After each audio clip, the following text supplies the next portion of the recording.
Assalamualaikum warahmatullahi wabarakatuh. Perkenalkan, nama saya Sinta Permatasari dari kelas manajemen 22A dengan NPM 22411045.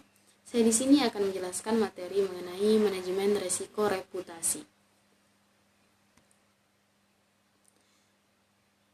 Pengertian manajemen resiko reputasi yaitu proses mengidentifikasi, mengevaluasi, dan mengelola resiko yang dapat mempengaruhi reputasi suatu organisasi. Reputasi itu sendiri adalah salah satu aset paling berharga bagi perusahaan, karena dapat mempengaruhi persepsi pelanggan, investor, karyawan, regulator, dan masyarakat umum. Langkah dalam manajemen resiko reputasi. Yang pertama ada identifikasi resiko, yang kedua evaluasi resiko, yang ketiga perencanaan mitigasi, yang keempat pemantauan dan pengendalian, yang kelima respon terhadap krisis, dan yang terakhir yaitu evaluasi dan pembelajaran.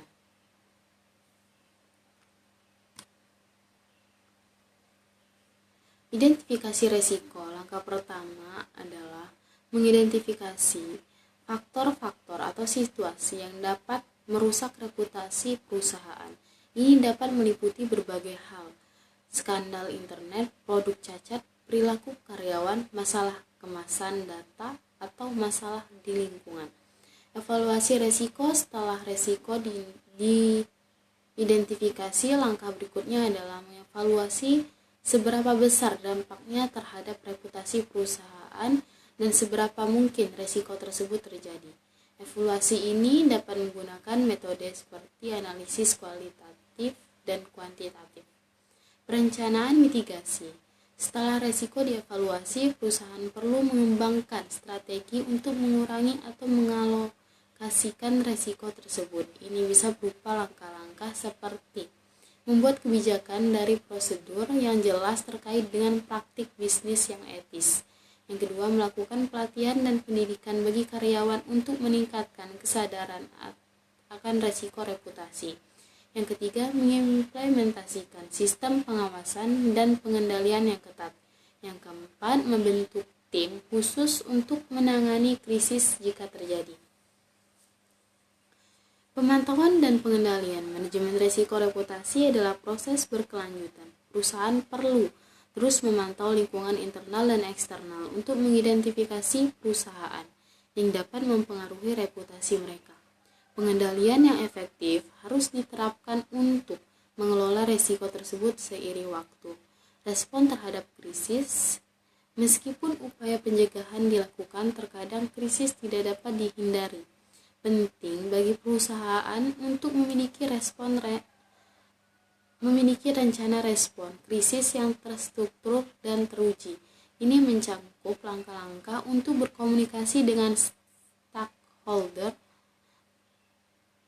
mengatasi masalah dengan cepat, dan memulihkan reputasi setelah krisis mereda.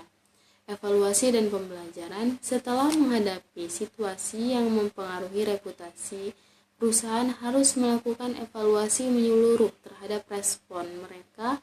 Pembelajaran yang dipetik dan pengalaman tersebut harus digunakan untuk memperbaiki proses manajemen risiko reputasi di masa depan. Dasar pelindungan konsumen. Pada dasarnya, United Nations atau Perserikatan Bangsa-Bangsa atau PBB mengeluarkan Guide for Consumer Protection, yakni sebuah pedoman yang mengatur prinsip utama konsumen yang efektif, undang-undang perlindungan konsumen, lembaga menegakkan, dan sistem ganti rugi.